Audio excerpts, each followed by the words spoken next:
So let's talk another weightlifting derivative in this weightlifting derivative series, and that is the clean pull.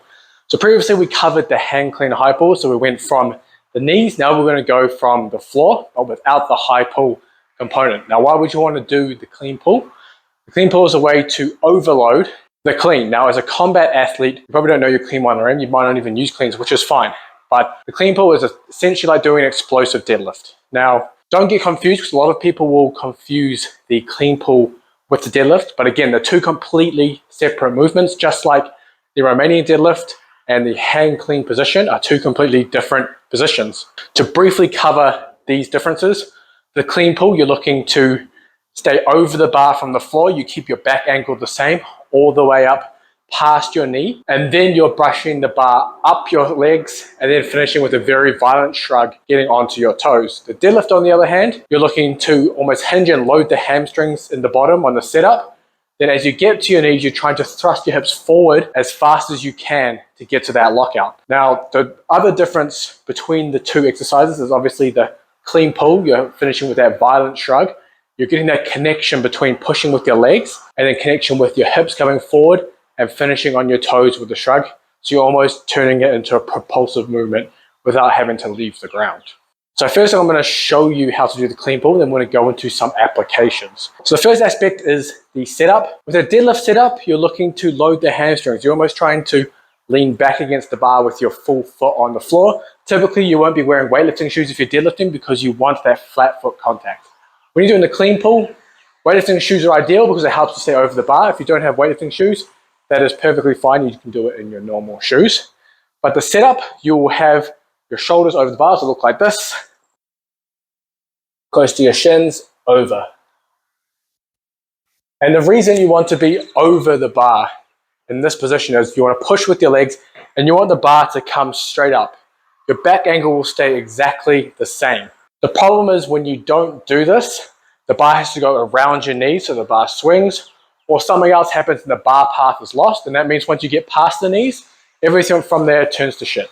So you may end up kicking the bar out with your legs, or you might not get the line right, and you miss that vertical propulsion that you want when you're doing the clean pull. Now, this first pull will set you up for success in this lift, just like I mentioned. So when you're pushing through with your legs, everything stays the same to your knee.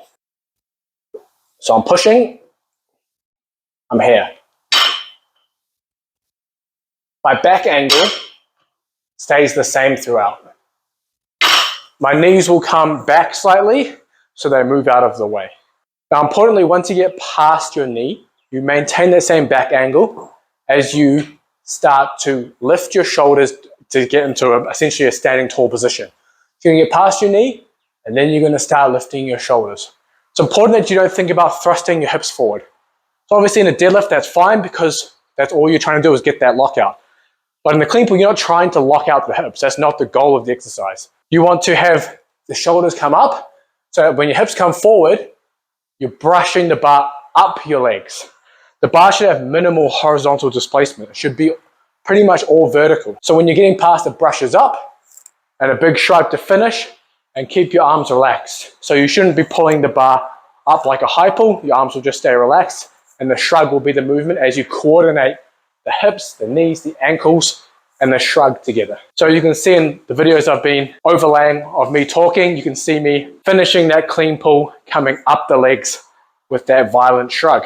Now, there are a few key points to the clean pull. The first one, straps or no straps. As you get heavier, you probably want to use straps because you don't want to be limited by your grip. If you're used to hook gripping, you can use a hook grip, but straps are just easier to use. You're trying to overload this movement. Secondly, the loads used. You can vary the loads you use for the clean pull.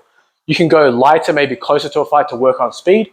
You can go heavier further away from a fight, and that'll overload the force side of the equation. The reason I like the clean pull over the deadlift is because you get that sequencing. You get a sequencing from the legs all the way through to that violent shrug, which I really like. Obviously, nothing against the deadlift. You can use the deadlift as a main movement, but the clean pull makes a good exercise to use as well, just because it is lighter than the deadlift, making it less stressful on your body when you're training. The third thing to look at is the positioning of the bar on the floor. So you can see in the videos, I was doing the clean pulls from the blocks. My knee was being a little funny from training the other day, so I felt more comfortable to raise the bar just slightly. This is something you should keep in mind for everything you do in the gym as a combat athlete. You're not a powerlifter, you're not a competitive weightlifter. You don't have to do everything to the standard of those sports. Those sports have standards so they can be judged and have competitions. You're not being judged or having competitions in these lifts. So you can elevate the bar slightly. You can use trap bar with the higher handles, blocks for different pulls, things like that to help you get the most out of the exercise. This wasn't much of an elevation for the bar, but it was enough to make me feel much better doing exercise and have no pain. So keep that in mind when you're doing exercises like these, especially if you're a taller individual, you may find going from the floor uncomfortable. Perfectly fine, elevate the bar. So if you have any questions on this, please, in the comments, post what you have there, like, subscribe, everything to help the YouTube algorithm spread this video. Obviously, there is a link to the Sweet Science of Fighting Underground in the description. That'll get you in there with all the training programs, online courses, the private Discord community. And now you can join the podcast live every week in the audience, and you can ask questions in there in the members only Q&A part of that podcast.